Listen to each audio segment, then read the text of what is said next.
बरेली जिले के आंवला कस्बे में शनिवार को वीरांगना रानी अवंतीबाई लोधी की प्रतिमा का भव्य अनावरण किया गया। आपको बता दें, कार्यक्रम में मध्य प्रदेश की पूर्व मुख्यमंत्री उमा भारती, केंद्रीय मंत्री BL वर्मा, उत्तर प्रदेश सरकार के कैबिनेट मंत्री धर्मपाल सिंह मुख्य अतिथि के रूप में शामिल हुए। अनावरण के उपरांत एक विशाल जनसभा का आयोजन किया गया, जिसमें भारी संख्या में लोग शामिल हुए। जनसभा में वक्ताओं में रानी अवंतीबाई के शौर्य, बलिदान और देशभक्ति को याद करते हुए कहा कि वे सिर्फ लोधी समाज की नहीं बल्कि पूरे राष्ट्र की शांति। मंच से लोधी समाज को एकजुट रहने की आह्वान किया गया।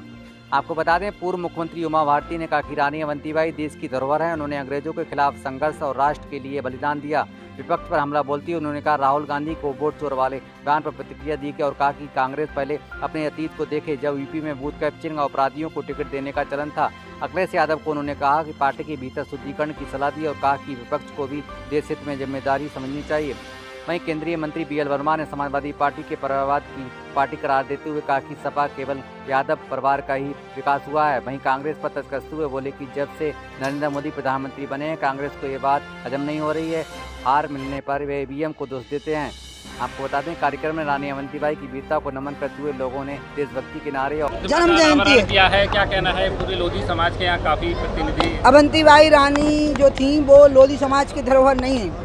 जैसे आज़ादी एक जाति के लिए नहीं लड़ी गई, पूरे राष्ट्र की अस्मिता के लिए लड़ी गई। अवंतीबाई जी, हाँ, अवंतीबाई जी सारे राष्ट्र की धरोहर हैं, इसलिए लोधी समाज उन पर गर्व करता है। लेकिन लोधी समाज ये नहीं कह सकता है कि वो खाली हमारे समाज की थी। हम आज उन पर गौरवान्वित।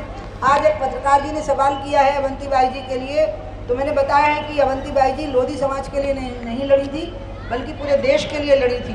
हम तो यहाँ इकट्ठे इसलिए हुए हैं क्योंकि वो हीरा हमारी जाति में पैदा हुआ था, हमारे समाज में, तो हमसे उन पर गर्व करने का अधिकार नहीं छीना जा सकता है। हम उन पर गर्व करते हैं और हम कोशिश करेंगे कि जो आज़ादी उनके बलिदानों से हमें मिली थी, हम उसको संभालें।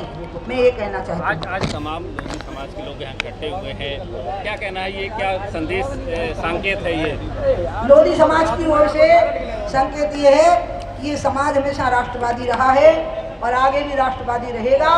ये राष्ट्रवादियों की परंपरा में हम जन्मे हैं, जिसमें अवंतीबाई जी थी, जिसमें गुलाब सिंह जी थे, जिसमें हमारे आदरणीय कल्याण सिंह जी थे, जिसमें स्वामी ब्रह्मानंद जी थे। हम उस परंपरा को कायम रखेंगे। उस परंपरा को कायम रखने के लिए हम यहाँ एकत्रित हुए हैं। हिंदू महासभा ने मकबरे को तोड़ा है और अब उसमें महाआरती का ऐलान किया कि उसमें कीर्तन करेंगे फतेहपुर में मकबरे। ये सब लॉ एंड ऑर्डर के मसले हैं, ये सुलझाए जाने चाहिए। लेकिन एक बात हमेशा ध्यान में रखनी पड़ेगी कि हमें मोदी जी की और अपने संघ प्रमुख की बातों को भी मान के चलना पड़ेगा। प्रधानमंत्री जी देश में सबको साथ लेके चले हैं। उन्होंने विकास की, सबके साथ की बात कही है। उन्होंने जिस प्रकार से शिलान्यास की स्थिति बनी, जिस प्रकार से मंदिर के उद्घाटन की स्थिति बनी, देश ने जो एकजुटता दिखाई है, उस एकजुटता के राग को हमें बिगड़ने नहीं देना है, उसके सुर और ताल को हमें बिगड़ने नहीं देना है। उसके लिए हमें अपनी जिम्मेदारी से बचना है। अफजल अंसारी ने अखिलेश यादव की तुलना भगत सिंह से कर दी है। कौन ने? अफजल अंसारी सांसद। क्या वो इस लायक है कि मैं उसकी बात का जवाब दूं? आप कैसी बातें कर रहे हैं? कांग्रेस ने वोट नहीं, हम ऐसे लोगों को कांग्रेस ने वोट चोरी से आजादी अभियान की शुरुआत की है। क्या कहेंगे इस पर? वोट चोरी से आजादी, वोट चोरी से आजादी अभियान। अच्छा, इनकी बात क्या कर रहे हो? एक शेर है, मुझे भूल रहा है। इनकी बात क्या कर रहे हो? पारसा बन रहे हैं ऐसे जैसे गंगा नहाए हुए हों। आगे मुझे भूल रहा है, ये कौन कह रहा है? आपको याद है उत्तर प्रदेश में किस तरह से बूथ कैप्चरिंग होती थी? अपराधियों का सहारा लेके कांग्रेस बूथ कैप्चरिंग करती थी और फिर अपराधियों को चुनाव लड़ा करके सपा बूथ कैप्चरिंग करती थी। हम तो हाथ जोड़ करके, वंदे मातरम बोल करके, सबका साथ और सबका विकास बोल करके हम वोट लेते हैं। इसलिए डरा के, धमका के, चोरी करके वोट तब लेना होता है जब सहज भाव से लोग आपको वोट ना दे रहे हों। यहाँ तो उत्तर प्रदेश में ऐसे नेता चुनाव जीत गए लोकसभा का, जो विधानसभा में उनके डिपॉजिट चले गए थे, जमानत जब्त हो गई थी, और लोकसभा में 3-3 लाख से जीते हुए नाम नहीं टूटी उनका। तो मैंने पूछा कितने से जीते, तो वो शर्मा गए, क्योंकि उन्हें बताने में शर्म आई कि हम 3-4 लाख से जीत गए हैं, क्योंकि उन्हें पता था कि ये वोट हमारा नहीं है, मोदी का है। मोदी के नाम पर पूरा देश एक है, चोरी करने की जरूरत नहीं है। अखिलेश यादव ने आज चुनाव आयोग पे आरोप लगाया कि भाजपा के लिए काम कर रहा है। चुनाव आयोग बिल्कुल नियम और कायदे से चलता है, और जब इनकी सरकार बन जाती है तो ये चुप्पी साध लेते हैं और जहाँ ये हार जाते हैं तो पहले तो ये तय कर लें कि इनको बोलना क्या है। अगर चुनाव आयोग मैनेज होता है तो वो बोलते रहें, और अगर चुनाव आयोग नहीं मैनेज होता है तो वो बोलते रहें। तो अभी तो उनके बोलने में ही एकजुटता नहीं है, तो जिस बात में एकजुटता नहीं हो उसमें मैं कुछ नहीं कहूँगी। लेकिन मैं अखिलेश को एक बात जरूर कहूँगी कि देखो, तुम्हारी पार्टी ने जो अपनी स्थिति बनाई थी, खाली जमीन क्या बोलते हैं हमारी और क्या खाली भरी दुकान तुम्हारी और खाली दुकान हमारी है, हाँ जो बोला था। अब ऐसे लोग तुम्हारी पार्टी में, पहले उनको साफ करो। हो सकता है हमने तो 40-50 साल तक तपस्या की है और उसके बाद हमने इस पार्टी को इस लायक बनाया है। मैं उनको भी कहूँगी हड़बड़ी मत करो, पहले सफाई अभियान चलाओ, अपनी पार्टी को बढ़िया शुद्धिकरण करो और उसके बाद में फिर लोकतंत्र का नाम अपने मुंह से निकालो। और मैं राहुल गांधी जी को भी यही सलाह दूंगी कि पहले विपक्ष के नेता होने की ट्रेनिंग लो, क्योंकि सत्ता के लिए सत्ता पक्ष की ही जिम्मेवारी नहीं होती, देश के लिए विपक्ष की भी जिम्मेवारी होती है। दोनों को कहूँगी मैं। बिहार के सिवान में बरेली के आंवला में उत्तर प्रदेश के कैबिनेट मंत्री और बरेली के लोकप्रिय नेता हमारे आंवला से लगातार इतनी बार विधायक रहे हैं, उनके सौजन्य से आंवला में दिव्य और भव्य वीराना रानी अवंतीबाई लोधी की मूर्ति का अनावरण हुआ है। और मैं कह सकता हूँ कि आज वीराना अवंतीबाई की मूर्ति का अनावरण भी है, उनका जयंती भी है, जन्मदिन 194वीं जयंती भी है। और मैं धन्यवाद देना चाहता हूँ, माननीय मंत्री जी का आभार व्यक्त करना चाहता हूँ। उन्होंने केवल लोधी समाज के ही गणमान्य लोग नहीं बुलाए, बल्कि सभी समाजों के, भारतीय जनता पार्टी के अन्य विधायक, सांसद, जिला पंचायत के अध्यक्ष और उत्तर प्रदेश में सरकार में मंत्री भी।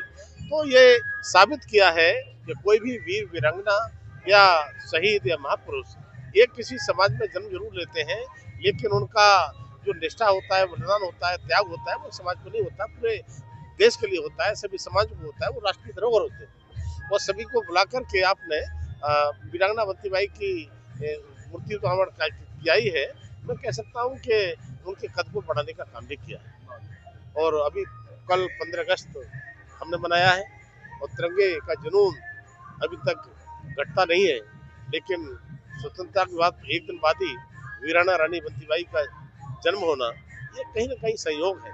तो मैं बहुत बहुत बधाई और शुभकामनाएं आज के सफल कार्यक्रम। देखिए, अखिलेश यादव को जितना निकट से हम लोग जानते हैं, मेरा जनपद बदायूं है और बदायूं से लगातार उनका बहुत ज़्यादा चुनाव लड़ना रहा है, तो हम तो ज़्यादा कोई नहीं जानता है। वो समाजवादी नाम उस पार्टी का जरूर है, पीढ़ी तो छोड़ दीजिए, नाम समाजवादी, पार्टी पूरी परिवारवादी है।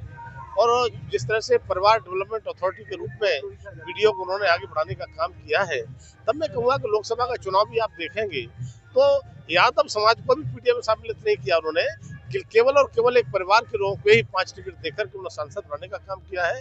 इसलिए वो परिवार से आगे जा ही नहीं सकते। तो यादव समाज को भी देखना चाहिए कि वास्तव में उनको भी सम्मान जो मिलना चाहिए वो नहीं मिलता है।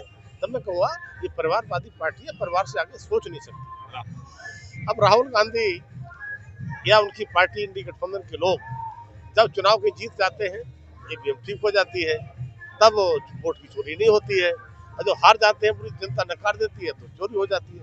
अरे चोरी किसी ने की है तो देश आजाद होने के बाद में कांग्रेस ने चोरी की है।